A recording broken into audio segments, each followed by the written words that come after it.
साथियों,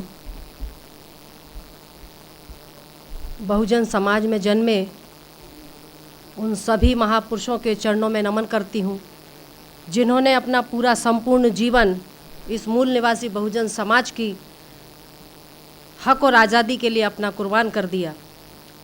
सम्मान का प्रतीक मंच और मंच पर बैठे हुए हमारे बुद्धिजीवी वर्ग के सभी अतिथि वक्तागण, सभागार में बैठे मेरे मूल निवासी बहुजन समाज के भाइयों और बहनों, आप सभी को मेरा जय भीम, जय भारत, जय मूल निवासी।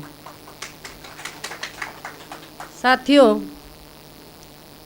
चौधरी सर के अनुसार मेरी बीडी तिवारी से आज से 1.5 साल पहले आरक्षण और प्रतिनिधित्व के ऊपर चर्चा हुई थी। उस चर्चा के संदर्भ में मेरी उनसे क्लियरिटी बात नहीं हुई थी, लेकिन मैं चौधरी सर से इजाज़त चाहती हूँ कि जो कौम अपना इतिहास नहीं जानती वो कभी अपने भविष्य का निर्माण नहीं कर सकती। इस मूल निवासी बहुजन समाज को जब तक अपना इतिहास मालूम नहीं होगा तब तक हमें कौन सा रास्ता चुनना है। किसी ने कहा है कि हर चमकने वाली चीज़ सोना नहीं होती और हर काली चीज़ कोयला नहीं होती। धोखा वही खाते हैं मेरे मूल निवासी बहुजन भाइयों जिन्हें दोस्त और दुश्मन की पहचान नहीं होती। हमने आज तक धोखा खाया है। ये धोखा खाया हुआ समाज है। सदियों से हमें धोखा मिला है। कभी हमें धर्म के नाम पर धोखा, कभी हमें समाज के नाम पर धोखा। क्योंकि वर्तमान परिस्थितियां जो हैं वो स्पष्ट है कि आज की तारीख में अगर इस देश का कोई गुरु है, समाज का गुरु ब्राह्मण है, इतिहास लिखने वाला ब्राह्मण है, शिक्षा का गुरु ब्राह्मण है, धर्म का गुरु ब्राह्मण है और राजनीति का गुरु भी ब्राह्मण है। आज इन लोगों ने सामाजिक, आर्थिक, शैक्षणिक, राजनीतिक और धार्मिक क्षेत्रों में कब्जा करके इस मूल निवासी बहुजन समाज को अधिकार वंचित कर दिया। जो हमारे डॉक्टर बाबा साहब अम्बेडकर युग पुरुष ने 1916 से लेकर के 1956 तक 42 साल अकेले संघर्ष किए, उस वक्त बाबा साहब के पास कोई संविधान नहीं था। आज हमारे पास संविधान होने के बाद भी हमने 70 सालों में अपने जो मिले हुए हमें हक और अधिकार थे, हमने उसको गंवा दिया। ऐसा क्यों हुआ? ऐसा इसलिए हुआ कि बाबा साहब ने जो शोषित पीड़ित वर्ग को जो अधिकार दिलवाए थे, संवैधानिक अधिकार, मौलिक अधिकार, बाबा साहब ने 2 साल 11 महीने और 17 दिन में भारत का संविधान लिखा, 395 अनुच्छेद लिखे और 12 अनुसूचियां लिखी। 395 अनुच्छेद में 67 अनुच्छेद SC, ST, OBC and minority के समर्थन में है। जो अनुसूचियां 12 अनुसूचियों में अनुसूची 5 और 6 हमारे आदिवासी वर्ग के समर्थन में है। लेकिन इस जो अधिकार वंचित समाज को डॉक्टर बाबा साहब अम्बेडकर ने जो अधिकार दिलवाए थे, इन्होंने साम दाम दंड की भेद की नीति से खत्म करने का काम किया। इसलिए हमें इतिहास में जाना जरूरी है कि मेरे मूल निवासी भाइयों, मैं आप लोगों से कहना चाहती हूं कि आरक्षण का जो प्रश्न है, जो सवाल है, ये बहुत पुराना है, इतिहास है। ये 1956 की बात नहीं है। आरक्षण का जनक कौन है, इस चीज को हमें समझना होगा। 4000 साल पहले हमें आरक्षण देने वाले यही यूरेशियन ब्राह्मण थे, जिन्होंने 4000 साल पहले इस मूल निवासी बहुजन समाज को 6500 से भी अधिक कामों में बांट दिया।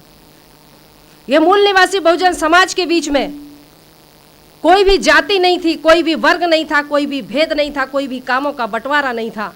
ये यूरेशिया से आए हुए विदेशियों ने इस भारत के मूल निवासियों को वर्ण व्यवस्था थोपी और वर्ण व्यवस्था के बाद कर्म व्यवस्था थोपी और कर्म व्यवस्था के बाद इन्होंने कर्म के आधार पर जातियां निर्माण कर दी। ब्राह्मण कहता है, मनुस्मृति के अनुसार जो 4000 साल पहले मनुस्मृति लिखी गई, मैं एविडेंस के साथ में कभी भी मंच पर जाती हूँ, इसमें 2669 यानी 2500 से ऊपर इसमें श्लोक है। इसमें वो लिखा हुआ है कि ब्राह्मण ब्रह्मा के मुख से पैदा हुआ, क्षत्रिय भुजाओं से पैदा हुआ, वैश्य नाभि से पैदा हुआ और शूद्र पैरों से पैदा हुआ। कभी मैं यहाँ बैठे हुए सभी मेरे साइंस के पढ़े लिखे बच्चे भी होंगे, कुछ युवा भी होंगे, यहाँ पर सभी लोग समझदार बुद्धिजीवी वर्ग हैं। कभी किसी पुरुष को आपने मुंह से बच्चा पैदा हुआ तो देखा? अगर कोई देखा हो तो बता दीजिए। वो भी ब्रह्मा के मुख से ब्राह्मण पैदा हुआ। मैंने तो अभी तक थूक और खकार के सिवा कुछ निकलते देखा ही नहीं। लेकिन वो कहता है ब्रह्मा के मुख से ब्राह्मण पैदा हुआ, भुजाओं से क्षत्रिय पैदा हुआ, नाभि से वैश्य पैदा हुआ और पैरों से शूद्र पैदा हुआ। यानी SC ST OBC जो संवैधानिक भाषा में कहा जाता है। इन्होंने क्या कर्म बांटा? ब्राह्मण शिक्षा देने का, पढ़ने का काम करेगा, पूजा पाठ करने का काम करेगा और दक्षिणा लेने का काम करेगा। 5वीं फैल हमारे भविष्य बताता है। ब्राह्मण पढ़ने पढ़ाने का काम करेगा, शिक्षा देने का काम करेगा, धर्म के नाम पर दान लेने का काम करेगा। क्षत्रिय जो इन्हीं में से बनाए इन्होंने, क्षत्रिय सिर्फ राज करने का काम करेगा और ब्राह्मण की रक्षा करने का काम करेगा। वैश्य क्या करेगा? व्यापार करके इनको कर चुकाने का काम करेगा। और जो शूद्र है, जो SC ST जो अधिकार वंचित समाज है, इन तीनों वर्णों की सेवा करने का काम करेगा। ये ब्राह्मण ने आरक्षण नहीं दिया हमें।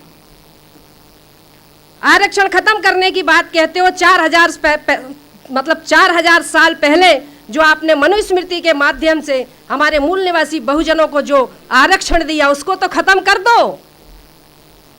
उसको खत्म करने की बात नहीं करेंगे। 1956 में जो बाबा साहब ने अनुसूची 15(4), 16(4) में जो शिक्षा का, समानता का जो हमें अधिकार दिया, उसको छीनने की बात करते हैं।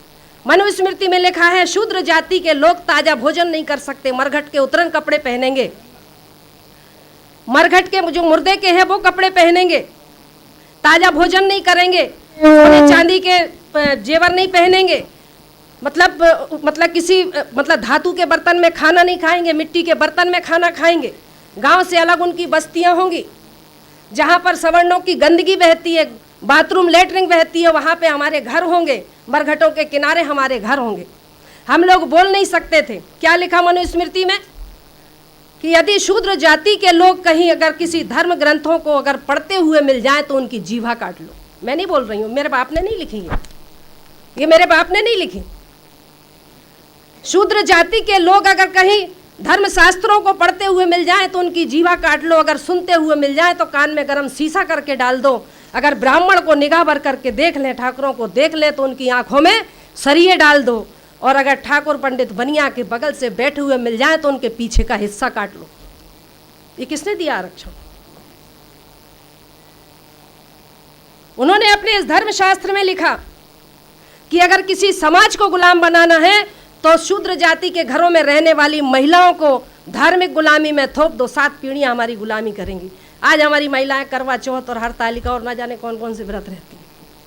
हमारे कॉलोनी में भी रहती हैं, भोपाल में कहते हैं हरतालिका हम रहते हैं, 3 दिन व्रत रहती हैं, मनपसंद पति मिलता है। कुंवारी लड़की रहती है तो मानती हूँ कि हाँ भैया ठीक है, लेकिन शादीशुदा भी रहती हैं तो मैं कहती हूँ क्या जो घर में है वो पसंद नहीं है, अभी जो दूसरा चाहिए वो भी रहती हैं। शिव जी को जल चढ़ाती हैं।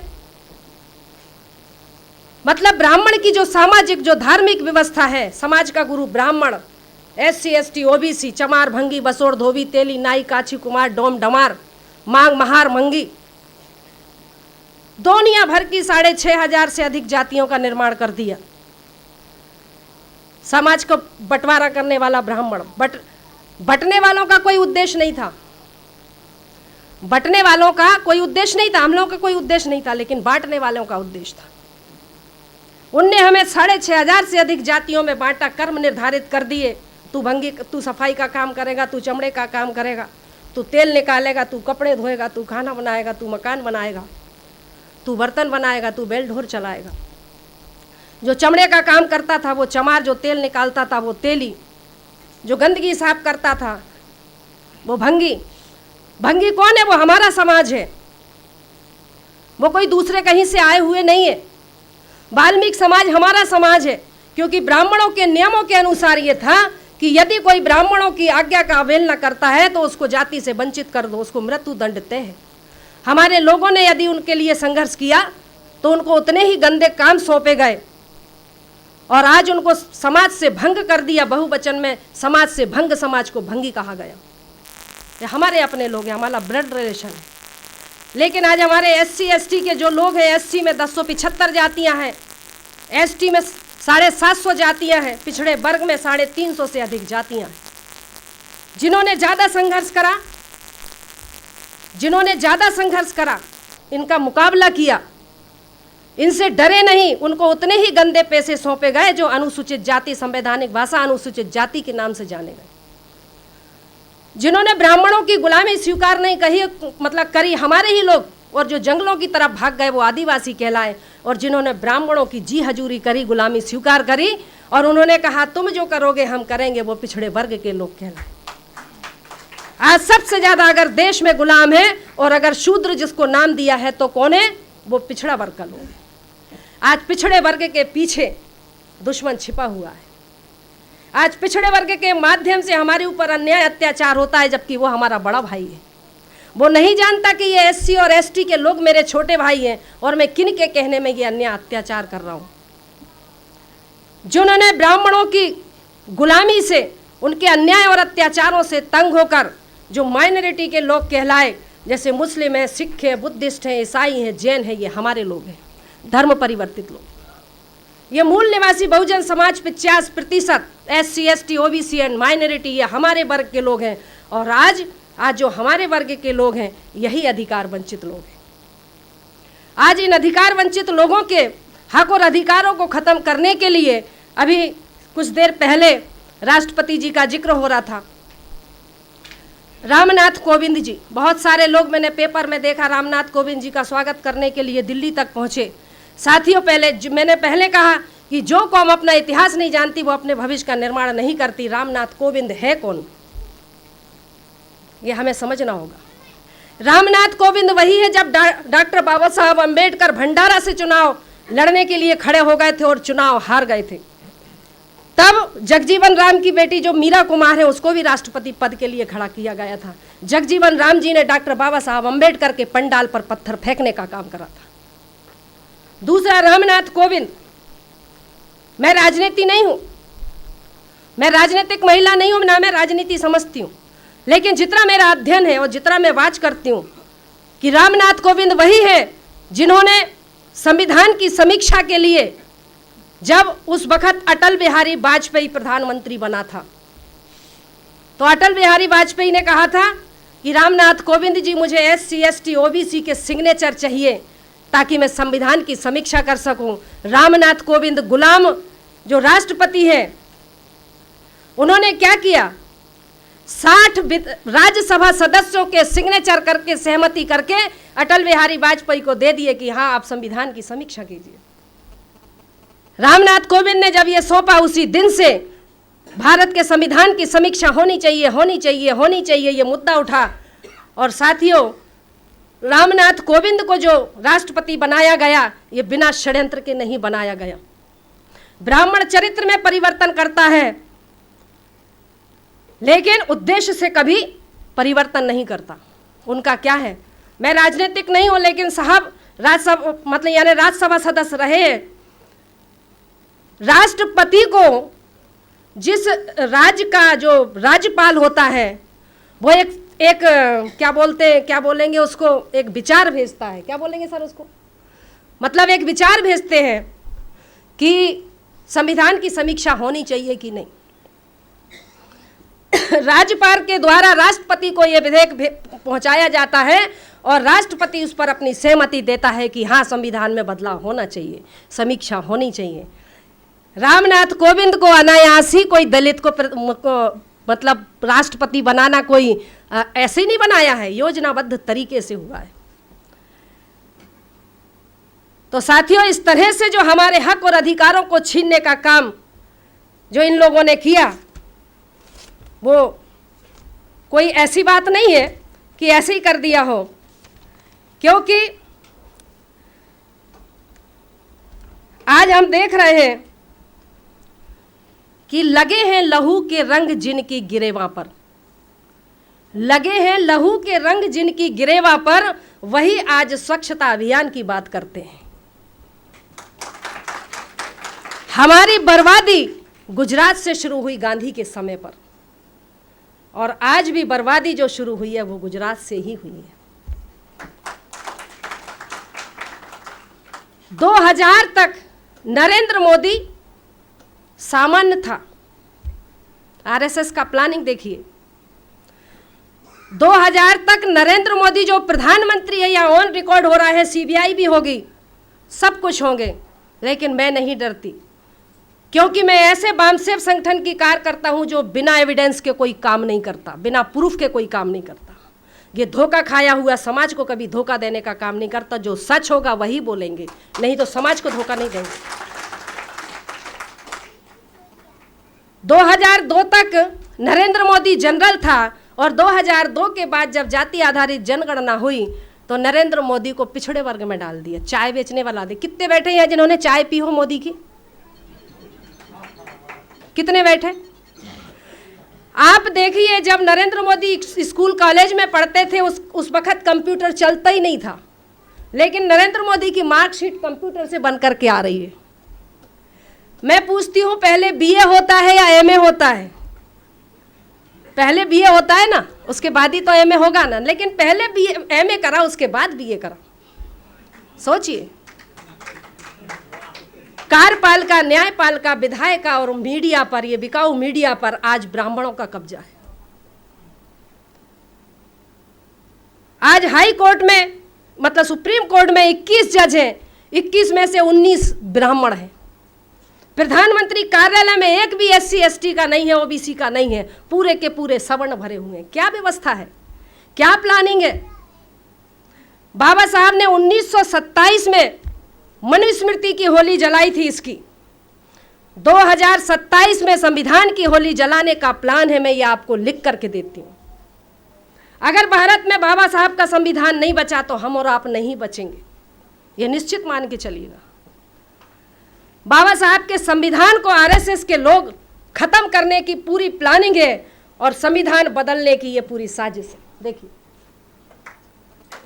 ये मैं बता रही, भारत का संविधान बदलने की पूरी साजिश है। मालेगांव बम ब्लास्ट में जब पंडित प्रज्ञा ठाकुर ने मालेगांव बम ब्लास्ट किया तो उस वक्त उसका नार्को टेस्ट हुआ। एटीएस ने उसका नार्को टेस्ट किया। नार्को टेस्ट करने के बाद जब उससे एटीएस ने पूछा कि मालेगांव में तुमने जो 11 बम ब्लास्ट किए उसके पीछे तुम्हारा उद्देश्य क्या था, तो नार्को टेस्ट में वो क्या बोलती है, इस पत्रिका पेपर 22 जनवरी 2009 का ये पेपर है।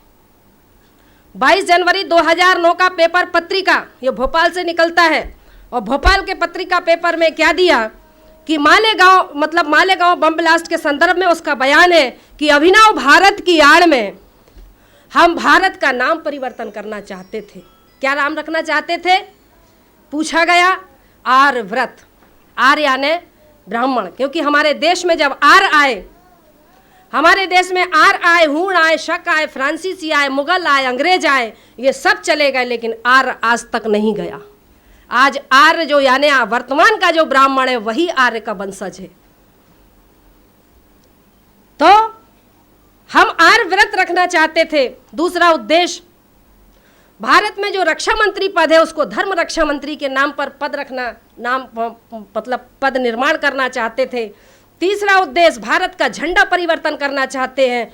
जो तिरंगा झंडा है, जो बाबा साहब ने जिसका सिलेक्शन किया था, उसमें वो कौन सा भगवा झंडा रखना चाहते हैं।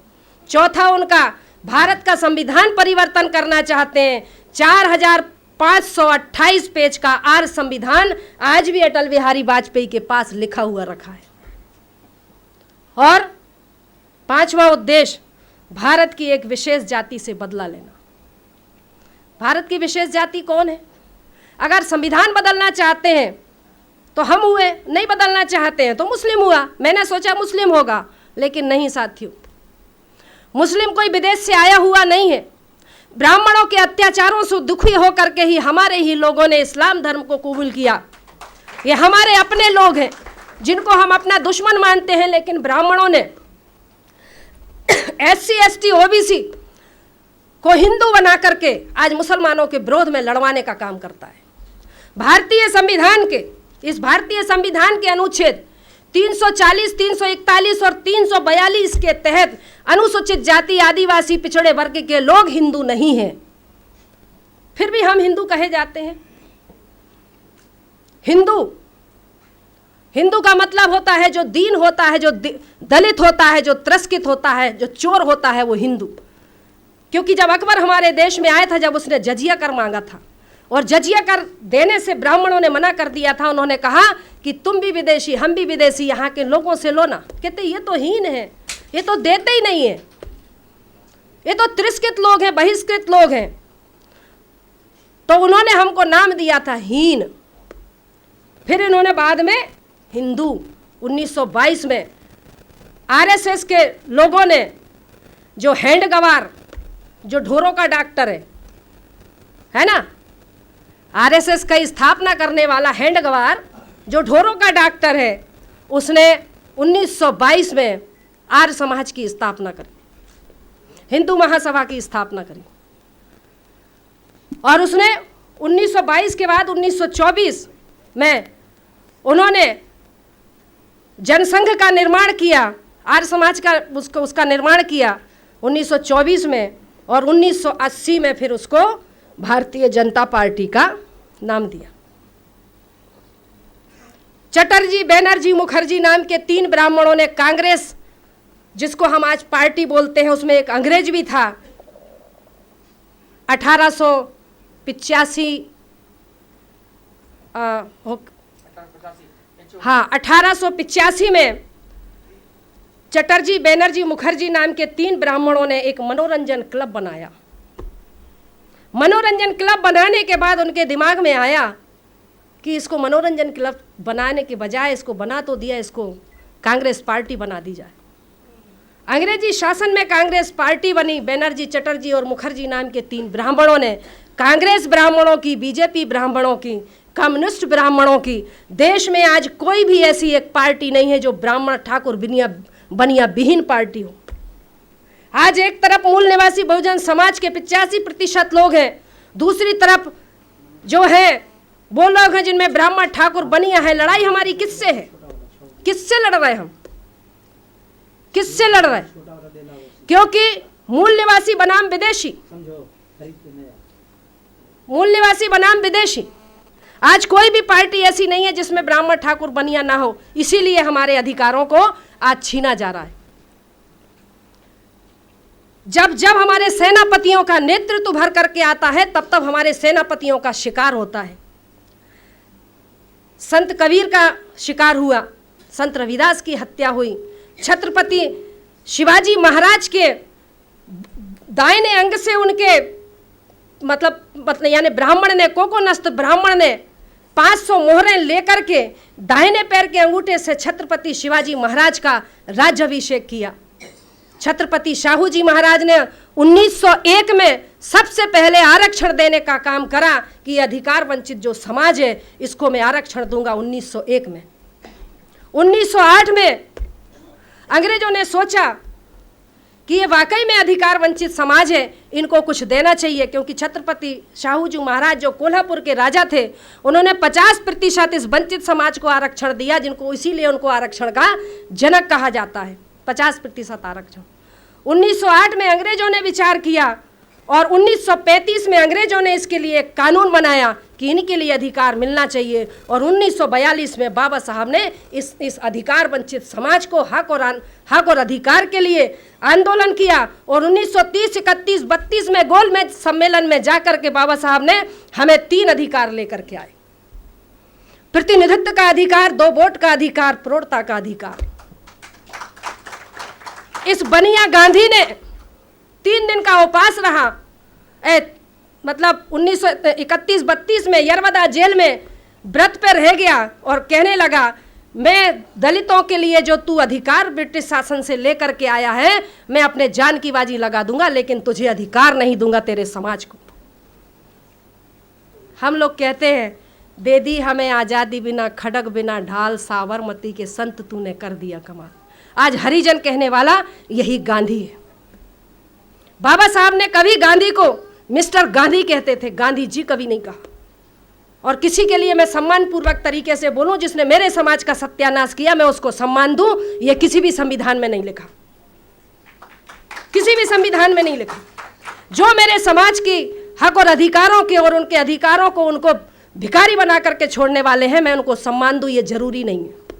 भारतीय संविधान के अनुच्छेद 19 के तहत मुझे मेरे समाज के बीच में अपने हक और अधिकार की बात रखने का, अपने समाज को अपने समाज को जागृत करने का अधिकार है। इसलिए आज मैं इस मंच के माध्यम से बोल रही हूं। भारतीय संविधान के अनुच्छेद 52 के अनुसार अगर कोई राजनीतिक दल या कोई भी राजनीतिक दल या कोई भी सामाजिक दल अगर हमारे मूल निवासी बहुजन समाज को अधिकार वंचित करने का काम करता है या किसी समाज को करता है, तो हम सामाजिक समूह बना करके अनुच्छेद 52 के अनुसार हम अपने समाज को जागृत करने का एक संगठन बना करके जागृत करने का काम कर सकते हैं। ये हमारा राइट है। किसी के बाप ने नहीं दिया हमको ये अधिकार, ये बाबा साहब ने दिया। भारतीय संविधान के और अनुच्छेद 15(4) के अनुसार हमें समानता का अधिकार दिया, कुएं पर पानी पीने का अधिकार, नलकूप में जाने का अधिकार, कहीं पर भी जा सकते, होटलों में जा सकते, पार्कों में जा सकते। पहले हम नहीं जा सकते थे। हमारे पूर्वजों के गले में हंडी, कमर पे झाड़ू और कूले पे घंटा बंधा था कि शूद्र निकल रहा है। महात्मा फूले जो माली समाज के थे, महात्मा फूले ने आज इस समाज के अधिकारों को लड़ने के लिए उन्होंने सबसे पहले सत्य शोधक समाज की रचना करी, स्थापना करी। और उसी के अगेंस्ट में आरएसएस ने काय की स्थापना करी, काय की आर महासभा की। इस तरह से हमारी काट के लिए काम किया गया कि अधिकार वंचितों को और अधिकार वंचित किया जाए। और साथियों, हमारे पूर्वजों के लिए ढोरों का मांस खाने के लिए मजबूर किया गया, हमें नालियां साफ करने के लिए मजबूर किया गया। इन्होंने अपनी ब्राह्मणी व्यवस्था बनाने के लिए चातुर्ण वर्ण व्यवस्था बनाई। ब्राह्मण, क्षत्रिय, वैश्य और शूद्र, 4 हो गए। 4 धाम, जगन्नाथ, अमरनाथ, सोमनाथ और कौन कौन सा नाथ, एक और है बद्रीनाथ, ठीक है ना। 4 वर्ण, 4 धाम, 4 आश्रम, 4 युग, सतयुग, द्वापर युग, त्रेता युग, कलयुग। ये जो युग है इसको कलयुग कहा क्योंकि सतयुग में ब्राह्मण को पढ़ने का अधिकार था और द्वापर युग में ठाकरों को पढ़ने का अधिकार था, त्रेता युग में बनियों को अधिकार था पढ़ने का, और 1956 के बाद यानी कलयुग में शूद्रों को पढ़ने का अधिकार मिला। तो ये कलयुग नहीं है, ये कलम युग है, कलम युग। समझ गए? ये कलम युग है और ये कलम के कसाईयों ने हमारे समाज को अधिकार वंचित किया। मेरे ऊपर 3 बार अटैक हो चुका है। मैं भी जैसे वो एक लंकेश मारी गई ना, कभी भी मारी जा सकती हूँ। लेकिन मैंने मेरे मिस्टर से कह दिया है, मैंने अपनी ज़िंदगी के 35 साल तुम्हें दिए, घर दिया, परिवार दिए, बच्चे दिए। रेलवे में नौकरी करती थी, मैंने अपनी रेलवे की नौकरी को छोड़ करके समाज के बीच में निकल गई। आज की तारीख में मेरी 35,000 सैलरी थी, लेकिन जो मेरे को खाने को देता मैं उसके घर में सूखी रोटी खा लेती। लेकिन इस समाज का मैं अंग हूं। मैंने मेरे मिस्टर से कहा कि अगर घर में रहूंगी और मरूंगी तो मरीज कहलाऊंगी, लेकिन समाज के लिए काम करते हुए मरूंगी तो शहीद कहलाऊंगी। आज समाज के लिए काम करने का, समाज को, ये अधिकार वंचित समाज को जागरूक करने का मैं काम करती हूं। अभी आपने देखा होगा आदिवासियों ने, हमारा आदिवासी समाज ने रावण दहन के पुतले का विरोध किया। एक भी सपोला बाहर निकला, देखा आपने? चुटैया वाला निकला बाहर? नहीं निकला। रावण का दहन क्यों? जब रावण के दहन के लिए जब पूरे भारत में आवेदन लग गए तो एक भी सांप बाहर नहीं निकला कि नहीं रावण का दहन क्यों नहीं करने दोगे। क्योंकि वो जानते हैं कि अगर रावण के दहन पर अगर हमने प्रतिबंध लगा, उसको खोलने की बात करी, तो मैं भी कमज़ोर नहीं हूँ, मेरा सवाल पहले से ही मैंने तैयार करके रखे। मैंने सभी संगठनों को लिख करके दे दिया कि अगर आपके ऊपर कोई डबल FIR करता है कि रावण के दहन होना चाहिए, तो मैंने कहा सबसे पहले उससे पूछना कि अगर रावण का दहन एक स्त्री के हरण के लिए किया जाता है तो सबसे पहला अदालत में जजों के सामने, हाई कोर्ट का जज हो या सुप्रीम कोर्ट का जज हो, कहना कि इंद्रदेव ने ऋषि गौतम की पत्नी अहिल्या के साथ बलात्कार किया, उसका अपहरण किया, उसका दहन क्यों नहीं? राजा पांडु ने माद्री के साथ बलात्कार किया, उसका दहन क्यों नहीं? ऋषि पाराशर ने केवट की बेटी सत्यवती को भगा करके ले गया और उसका बलात्कार किया, उसका दहन क्यों नहीं?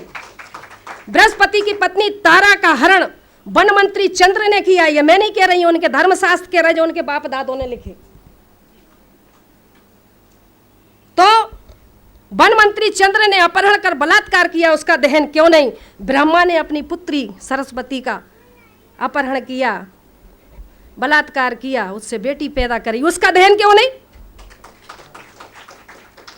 राजा नरक की रानियों के साथ कृष्ण ने जबरदस्ती विवाह किया, उसका भी तो दहन होना चाहिए ना। कृष्ण ने स्वयं की बहन सुभद्रा का अपहरण किया, उसका भी दहन होना चाहिए। कृष्ण, अब आप सोचते होंगे कृष्ण और राधा का संबंध क्या है? राधा कृष्ण की मामी है, उनके धर्म के अनुसार अगर कोई भांजा मामी के साथ रंग रलियां मनाएगा तो क्या कोई छोड़ेगा? उसका भी दहन होना चाहिए। इसी तरह भीष्म पितामह, महाभारत में भीष्म पिता ने अंबे अंबालिका का अपहरण किया, तीन लड़कियों का अपहरण किया, अंबे, अंबा, अंबालिका, उसका भी दहन करो। रावण का दहन करेंगे क्योंकि वो अनार था, वो हमारा मूल निवासी राजा था, उसको कहते हैं ब्राह्मण है। वाल्मीकि जी को कहते हैं ब्राह्मण है। आज हमारा जो भंगी समाज है, वाल्मीकि समाज है, वो सोचता है कि वाल्मीकि जी ने रामायण लिखी। अगर रामायण लिखी तो सुंदरकांड के दोहा क्रमांक 58 में यह क्यों लिखा कि ढोल गवार शूद्र पशु नारी सकल तारणा के अधिकारी? क्यों लिखा? ये लिखा है। ब्राह्मण जितने भी हमारे देश में आक्रांता आए, सबने भाषा के नाम पर बेवकूफ बनाया। आर्यों ने संस्कृत के नाम पर, आर आए, हुण आए, शक आए, फ्रांसीसी आए, मुगल आए, अंग्रेज आए, सब तो हमें बेवकूफ बनाएगा, क्योंकि ये देश सोने की चिड़िया था, इसमें दूध की नदियां बहती थीं। इस देश को लूटने वाले यही है, 4 वर्ण बनाए, 4 धाम बनाए, 4 यज्ञ बनाए। यज्ञ कौन से थे मालूम है आपको? यज्ञों के नाम पर नर बलि दी जाती थी, यज्ञों के नाम पर पशु बलि दी जाती थी, यज्ञों के नाम पर गौ की बलि दी जाती थी। वो उन्होंने नर बलि, गौ बलि, अश्व बलि, राम ने किया ना अश्वमेघ यज्ञ, सुना है ना? अश्वमेघ यज्ञ, नर बलि, पशु बलि, अश्व बलि और कन्या बलि, ये बलियां दी जाती थी। बलि के नाम पर मांस भक्षण करना और सोमरस पीना, ऋग्वेद में ब्रह्मा कहता है, ऋग्वेद में ब्रह्मा कहता है, हे ब्रह्माणी, तो मुझे गऊ का मांस इतना खिलाती हो कि मैं खा खा के सांड जैसा हो गया। ऋग्वेद में लिखा, मैंने नहीं लिखा ऋग्वेद, पढ़ लो। चैलेंज करना है तो पढ़ लो उठा करके। धर्मशास्त्रों को आस्था के नाम पर मत पढ़ो, परखने के नाम पर पढ़ो। अगर वाकई में समाज के शुभ चिंतक हो तो वैज्ञानिक तौर पर उसको समझना सीखो। हनुमान ने सूरज निगल लिया, 54 पे तो यहाँ आदमी मरने लगते हैं, 2.5 करोड़ डिग्री सेल्सियस उसका तापमान है, कैसे निकल लिया? सूर्य का जो व्यास है पृथ्वी से 13 लाख गुना बड़ा है, कैसे निकल लिया? कपोल कथाएं लिख लिख करके इस मासूम बेबस मजबूर समाज को गुमराह करने का काम किया। साथियों, समय की पर्ची आ गई है, लेकिन मैं आरक्षण का इतिहास इसलिए बताया कि आरक्षण खत्म करना है तो जो 4000 पहले आपने इन समार भंगी बसोड़ धोबी तेली नाई बनाया, क्योंकि 1932 में जब गोलमेज सम्मेलन हुआ वहां पर आरक्षण का आधार तय किया गया था। वो आरक्षण का आधार था कि जो सामाजिक शैक्षणिक रूप से जो पिछड़ा हुआ वर्ग है, ये जब तक समानता में नहीं आ जाता तब तक देश में से आरक्षण खत्म नहीं हो सकता। राजनीतिक आरक्षण 10 साल के लिए था और राजनीतिक आरक्षण अनुच्छेद 340 के तहत जो दिया था कि राजनीतिक आरक्षण 10 साल के लिए है, वो ऐसा कि यदि मान लो ये समाज जो है अपने देश का मतलब अपने लोगों का, जो अपने लोग हैं जिस समाज का है, चाहे वो एससी का हो, चाहे वो एसटी का हो या ओबीसी का हो, इसको जैसे बाबा साहब ने 2 वोट का अधिकार दिया था ना, इसी तरह उन्होंने गांधी ने छीना। तो यह जो मतलब राजनीतिक आरक्षण था ये 10 साल के लिए था कि जाकर के अब तुम जाकर के संसद में अपने समाज के लोगों की लड़ाई लड़ना। अगर तुम्हें समाज पसंद करेगी तो 5 साल के लिए, फिर तुम्हें टिकट देगा, तो 10 साल के लिए था। और 10 साल के बाद अगर तुम सही काम करते हो तो तुम्हें मौका दिया जाएगा, नहीं तो तुम्हारा छोटा भाई जाएगा और वो तुम्हारी लड़ाई लड़ेगा। आज राजनीतिक आरक्षण को हमारे जो लोग हैं, बीडी तिवारी जो ब्राह्मण जाति से है, उसने 10 साल का जो आरक्षण है वो प्रतिनिधित्व में जोड़ दिया, यानी सामाजिक आरक्षण में जोड़ दिया। और इस तरह से आज हमारे लोग डर गए कि ये कांग्रेस और बीजेपी की बदौलत आज हमारा आरक्षण जिंदा है। पहले संविधान को पढ़ तो लो। हमारे घरों में रामायण मिलेगी, गीता मिलेगी, महाभारत मिलेगी, वेद मिलेगा, पुराण मिलेगा, ब्रह्मोत्तर पुराण मिलेगा, वायु पुराण, अग्नि पुराण, मत्स्य पुराण, सब पुराण मिलेंगे। लेकिन अगर नहीं मिलेगा तो संविधान। मैं यहाँ बैठे हुए लोगों से पूछना चाहती हूँ, अपने अपने हाथ ऊपर करके बोलो कि किस किस के घर में संविधान है। 10% भी नहीं है। 10% लोगों के घरों में संविधान नहीं है, जो हमें गुलामी से आज़ादी की तरफ लेकर के आया। और हमारे पास गुलामी में जाने के लिए बहुत सारे धर्म ग्रंथ हैं। रामायण मिलेगी, गीता मिलेगा, वेद मिलेगा, पुराण मिलेगा, सब मिलेगा। इसीलिए मैंने लिखा, एक मेरे समाज के लिए लिखा, क्योंकि मैं लिखती भी हूँ। मैंने लिखा कि मनोकामना पूरी होगी ऐसा कहते जनता को, और घंटी बजा बजा के ठगते रहते जनता को। 22 वेद पुराण भारत में कहां से आए, क्या ऊपर से आसमान ने टपकाए। नहीं गिरे वेद पुराण अमेरिका रूस जापान में। समझने वाली बात है। नहीं गिरे वेद पुराण अमेरिका रूस जापान में, और वेद पुराण टपके भारत में, तो एंटीना वालों के मकान में। उसका ऊपर से कांटेक्ट है कि वेद पुराण टपके भारत में, तो एंटीना वालों के मकान में, कि वीरों के वीर हनुमान यहाँ, फिर स्वर्ण पदक के लाले क्यों। और धन की देवी लक्ष्मी यहाँ, फिर भूखी नंगी जनता क्यों। और ज्ञान की देवी सरस्वती यहाँ, फिर अनपढ़ जाहिल जनता क्यों। इन मनुवादियों ने देश के मूल निवासियों को भरमाया है। अब तो समझ जाओ कि हमारी अक्ल पर पड़ गया ताला है। इन पत्थरों की मूरतों से सर टकराते टकराते मर जाओगे, पर है मेरे मूल निवासी भाइयों, कभी समस्याओं से निजात नहीं पाओगे। इसलिए बुद्धि की शरण में आओ, देखो समाज को पढ़ो, नजदीक जाओ, दूर से मत पढ़ो कि हम टीवी पे देख रहे हैं। हाँ, जाओ ग्रामीण क्षेत्रों में जाओ। इसी समाज की बदौलत हमें प्रतिनिधित्व का अधिकार मिला। तुम्हारी योग्यता की वजह से नहीं मिला कि तुमने एमएससी कर लिया, बीएससी कर लिया, एमए कर लिया, बीए कर लिया। जब जाति आधारित की सूची बनी, अनुसूचित जाति कोई जाति नहीं है, एक अनुक्रमांकिका है। सूचीबद्ध किया गया था 1 नंबर, 2 नंबर, 3 नंबर, 4 नंबर। इन मनुवादियों ने अनुसूचीबद्ध लोगों को अनुसूचित जाति का कह दिया, और आज हमारे पढ़े लिखे बच्चों को जाति प्रमाण पत्र देने का काम करते हैं। क्या लिखा है? जाति प्रमाण पत्र। यहाँ पर हाई कोर्ट के जज साहब बैठे, क्या वो भारत में जो जाति प्रमाण पत्र बन रहे हैं, क्या वो संवैधानिक है? नहीं है। बाबा साहब ने जाति का उल्लेख संविधान में नहीं है, धर्म का उल्लेख नहीं है। बाबा साहब ने सिर्फ वर्ग का उल्लेख किया। इन ब्राह्मणवादी व्यवस्था के लोगों ने हमारे लोगों को जाति प्रमाण पत्र देने का काम किया। प्रमाणित किया जाता है कि फला फला बल्द फलाना ये इस जाति से है और इसका धर्म हिंदू है, जबकि जाति का उल्लेख नहीं है। अगर लिखना है तो वर्ग लिखना चाहिए, क्योंकि जातियां 1075 को चिन्हित सूचीबद्ध किया गया था। एससी वर्ग का चमार, भंगी, बसोर, धोबी, तेली, मतलब धोबी, बसोर, हम सब एक ही तो हैं। लेकिन जाति का उल्लेख कर करके आज हम 6500 जो जातियों के लोग हैं, आज एक एक जाति के 4-4 हजार संगठन बने। 70,000 संगठन देश में बने हैं, लेकिन 70,000 संगठन देश को जागृत करने का काम नहीं करते, बल्कि बाबा साहब और महात्मा फूले की फोटो लगा करके पंडित जवाहरलाल रोजगार योजनाएं चलाने का काम कर रहे हैं। समाज को जागृत करने का काम, बेसिक जानकारी नहीं है, इतिहास की जानकारी नहीं है, लेकिन बेस है, कैडर नहीं है। कैडर विहीन समाज कभी आंदोलन नहीं करता। कैडर विहीन समाज कभी आंदोलन नहीं करता। जब उसको अपने दुश्मन की पहचान नहीं है तो मारे किसको? हाथ पे पट्टी बांध के बंदूक चला रहा है, पता चला हमारी भाई मारा जा रहा है। तो साथियों, समय मैंने बहुत सारा लिया है, बहुत बोलना मेरे को बहुत कुछ है। आखिरी में एक ही बात कहूँगी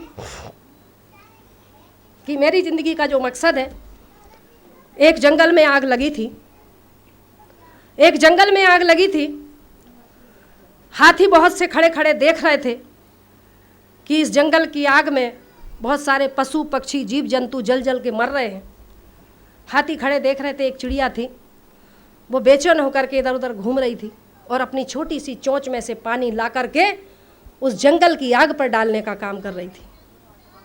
जब जंगल की आग पर डालने का काम कर रही थी तो जो उसके बड़े भाई हाथी लोग थे वो बड़े हंस रहे थे, कह रहे थे क्यों रे, तेरी इस छोटी सी चोंच की आग से इस जंगल की आग बुझ जाएगी क्या?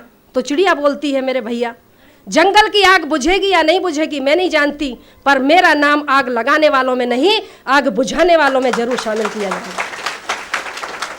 साथियों, मेरा जीवन का उद्देश्य ये है और आपके लिए मैं आखिरी संदेश देती हूँ कि एक जगह बंदरों का सम्मेलन हुआ। एक जगह बंदरों का सम्मेलन हुआ।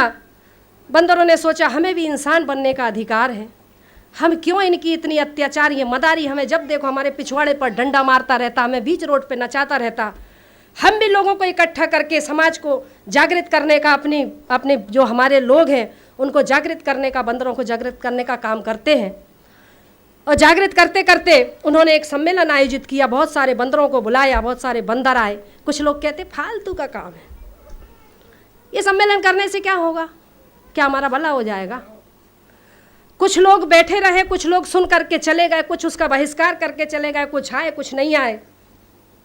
कुछ समय बाद जो सम्मेलन में शामिल थे उन लोगों को उन्होंने, उस बंदरों ने देखा जो उठकर चले गए थे, उनकी पीढ़ियां थीं, वो देख रहे हैं कि वो उनकी पीढ़ी के जो उठ के चले गए थे उसके जो परिवार के बंदर बंदरियाँ थे उसको एक मदारी फिर से डमरू ले करके लकड़ी गले में बांध करके और उस बंदर बंदरिया के पिछवाड़े पर लात पीछे से मारने का काम कर रहा था। वो बंदरिया नाचती थी, वो बंदर नाचता था और आंसू बहाने का काम करता था। मैं आप लोगों से पूछना चाहती हूँ, वो रो रही थी और वो बुदबुदा भी रहे थे, वो और रो के बुदबुदा रहे थे और कुछ कुछ बोल रहे थे। मैं आप लोगों से पूछना चाहती हूँ, वो बंदर बंदरिया ऐसा लग रहा था कि वो किसी को गाली दे रहे थे। वो किसको गाली दे रहे थे? मेरा सवाल है आप लोगों के बीच में, किसको गाली दे रहे थे? हाँ, अपने पूर्वजों को। कि उस दिन जो सम्मेलन हो रहा था, अगर उस सम्मेलन में हम सहभागी हो जाते तो आज हम बंदर बंदरिया बन के नाचते नहीं, बल्कि हम भी इंसानों की श्रेणी में होते। मेरे साथियों, ये आंदोलन है, ये समाज को जागृत करने का आंदोलन है। इस आंदोलन से जुड़े और अपने समाज को, जो सामाजिक आंदोलन, जो समाज की लड़ाई लड़ रहे हैं, उनके साथ में उठ करके खड़े हो जाइए। ऐसी में आपसे मेरी गुजारिश है। मैंने अनुशासनहीनता भंग करी है, उसके लिए मैं आप सभी से क्षमा चाहती हूँ, आयोजकों से भी क्षमा चाहती हूँ कि मैं जब तक मेरी बात पूरी नहीं होती, मैंने साहब से 3 घंटा मांगा था, सर ने मुझे आधा घंटा दिया, पर मैं आगे से जब भी मुझे बुलाया जाए तो कम से कम मुझे 3 घंटे बोलने के लिए, मेरे समाज को जागृत करने के लिए दी जाए। ऐसी मैं यहाँ से विनती करती हूँ। आप सभी ने मेरी बात को ध्यान से सुना, समझा।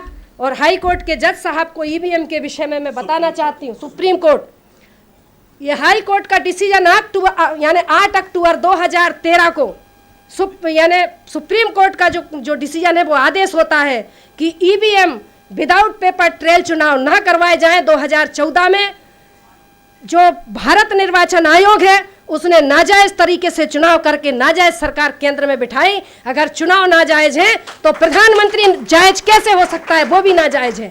अगर वो नाजायज है तो ये सरकार नाजायज है, और ये नाजायज लोग आज हमारे समाज को अधिकार वंचित करने का काम कर रहे हैं। मैं इसकी फोटोकॉपी करा के अपने जज साहब को दूंगी ताकि इसके ऊपर कार्रवाई करे।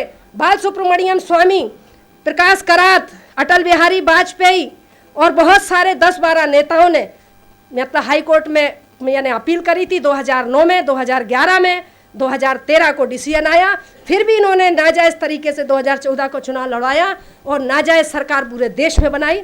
ऐसी नाजायज़ सरकार को उखाड़ के फेंकने का काम हमारा और आपका है। धन्यवाद। बहुत बहुत धन्यवाद।